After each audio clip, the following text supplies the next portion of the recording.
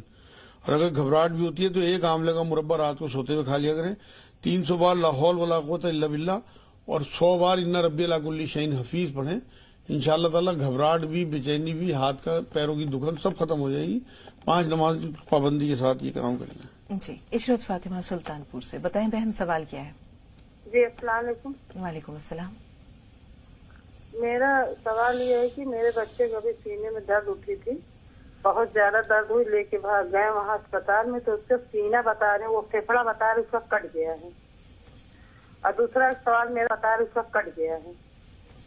اور دوسرا سوال میرا خواب کا ہے، اس کے لیجیے. ہلو جی خواب بتائیے. ہاں خواب ہم نے دیکھا رات میں کہ میرے شوہر اسپتال میں ایڈمٹ ہے اور ہم جا رہے ہیں وہاں پہ کسی کے لیے ایڈمٹ ہیں، اور جینا چڑھا پورا. چڑھنے کے بعد جب وہ دوسرا جینا چڑھنے جا رہے ہیں، جینا بالکل چھوٹا سا پتلا ہو گیا، اس پہ ہم چڑھ ہی نہیں پا رہے ہیں. اور پھر میرا پیر ایک دم سن ہو گیا، پھر آئے ہم کو گود میں اٹھا کے لے گئے اور بس وہیں سے میری آنکھ کھل گئی تھی. بچے کو خون تو نہیں آیا منہ سے کھانسی کے ساتھ؟ بچے کی کیفیت جاننا چاہ رہے ہیں مجاز صاحب کہ جب آپ نے اس کو کھانسی تھی، بس اچانک درد اٹھی اس کی بہت درد جب زیادہ. اٹھا خون تو نہیں آیا منہ سے؟ جب درد اٹھا تھا تو اسے خون تو نہیں آیا تھا منہ سے؟ یا بخار؟ نہیں کچھ بھی نہیں ہے، کچھ بھی نہیں، صرف اتنا درد تھا، اتنا درد تھا. آکسیجن لگا کے تو ہم لوگ لکھنؤ لے کے گئے ہیں، اور اس کے آکسیجن بہت یعنی کہ سانس نہیں سما رہی تھی. جب وہاں گئے ایکس رے ہونے کے بعد یہ پتا چلا کہ اس کا پھیپھڑا جو ہے کٹ گیا ہے. میں بتاتا ہوں. تھوڑا سا انتظار، شہناز صاحبہ کا سوال لے رہے ہیں. جی بہن سوال بتائیے. السلام علیکم باجی. وعلیکم السلام. جی باجی میرے چھوٹا بھائی ہیں، ان کی ساس ہے، تو ان کو نا مائیگرین ہے، سر میں بہت زیادہ درد ہے. میں بتاتا ہوں. جی مجاز صاحب. مائیگرین کے لیے تمام ناظرین نوٹ کر لیں، 5 انجیر صبح کو نہاروں اور کلونجی کا اور زیتون کا تیل برابر مقدار میں ملا کے ڈراپر میں بھر کے 1 بوند ناک میں ڈالا کریں صبح شام، دن میں 2 یا 3 بار. تھوڑی سی مرچیں لگتی ہیں لیکن اگر تکیہ نکال کے سیدھے لیٹ کے ڈالیں گے تو سیدھا دماغ میں جائے گا. انشاءاللہ تمام درد سر کا ختم ہو جائے گا. اور یا سلام یا اللہ کم سے کم 1000 بار پڑھیں. 15 دن میں انشاءاللہ تعالیٰ مائیگرین ختم ہو جائے گا. جی یہ پھیپھڑا کس وجہ سے کٹا مجاز صاحب؟ وہ کئی بار ایسی کوئی تلی ہوئی چیز یا بہت زیادہ تیز مسالوں کی چیزوں سے بھی نقصان ہو جاتا ہے پھیپھڑے کو، اور جو آب و ہوا جس طرح کی آج کل بہت زیادہ پولوشن ہے اس سے بھی نقصان ہو جاتا ہے. اس کا علاج یہ ہے کہ کوٹ مٹی، مہندی پتر، کلونجی پسوا کے رکھیں اور آدھا چمچ کھانے کے بعد تینوں ٹائم بچے کو دیں. 5 سفید کاجو، سادے کاجو 5 دانے روز دیں. 1 چمچ شہد گرم پانی میں صبح شام، اور آدھا چمچ زیتون کا تیل صبح شام. سانس بھی نہیں چڑھے گا انشاءاللہ اور درد بھی نہیں ہوگا. یا رحمان یا رحیم یا اللہ 300 بار، اور چلتے پھرتے یا سلام یا اللہ پڑھیں. جی بھائی نے جو کچھ سوال کیے تھے، پہلے تو کھانسی، صبح اٹھتے کے ساتھ ہی انہیں کھانسی محسوس. ہاں انہیں یہ چاہیے کہ اجوائن پیس کے رکھ لیں. اب پیسی ہوئی آدھا چمچ اجوائن میں تھوڑا سا نمک ملا کے اور اسے آدھے چمچ شہد کے ساتھ ملا کے چاٹیں اس صفوف کو. انشاءاللہ 10 دن کے اندر ان کی کھانسی ہمیشہ کے لیے ختم ہو جائے گی. آدھا چمچ زیتون کا تیل پئیں صبح شام، کیونکہ سانس بھی چڑھتا ہے بتا رہے تھے. 1 چمچ شہد پئیں گرم پانی میں صبح شام، اور کستے شیری پسوا کے رکھیں. آدھا چمچ کستے شیری دن میں 3 بار کم سے کم کھانے کے بعد لیں. ان ربی علی کل شیء حفیظ 100 بار، اور یا رحمان یا رحیم یا اللہ 300 بار. جی گھٹنوں میں جو رالا ختم ہو گیا اس کے لیے 1 چمچ زیتون کا تیل رات کو سوتے ہوئے پینا ہے. 3 انجیر دن میں نہاروں کسی بھی وقت، اور کوٹ مٹی، مہندی پتر، کلونجی پسوا کے رکھیں. 1 چمچ کھانے کے بعد دونوں ٹائم صبح اور شام. ایک آخری چیز نوٹ کریں، 1 چمچ شہد، 2 چمچ سیب کا سرکہ 1 گلاس گرم پانی میں صبح شام پئیں. یا سلام یا اللہ کم سے کم 300 بار پڑھ کے ایک ہاتھ پہ پھونک ماریں، سیدھے ہاتھ پہ الٹے گھٹنے پھیر لیں، الٹے ہاتھ پہ پھونک ماریں، سیدھے گھٹنے پھیر لیں. صبح شام 300 بار پڑھ کے انشاءاللہ تعالیٰ گھٹنوں میں درد ختم ہو جائے، رالا بن جائے گا دوبارہ. جی بقیہ سوالوں کے لیے تھوڑا سا انتظار. بھائی انور بھائی سے بات کر رہے ہیں، یہ مجاز صاحب کے شہر سے بول رہے ہیں. جی سہارنپور سے بول رہے ہیں، فرمائیے بھائی. السلام علیکم. وعلیکم السلام ورحمۃ اللہ وبرکاتہ. جی ویسے تو یہ راہ نجات پروگرام دیکھتے ہیں تو اس میں ہمیں بہت کچھ مل جاتا ہے ایسے ہی. باقی ایک بار انہوں نے بتایا تھا کہ میتھی اور کلونجی کو کوٹ کے باریک کر لیں. جی تو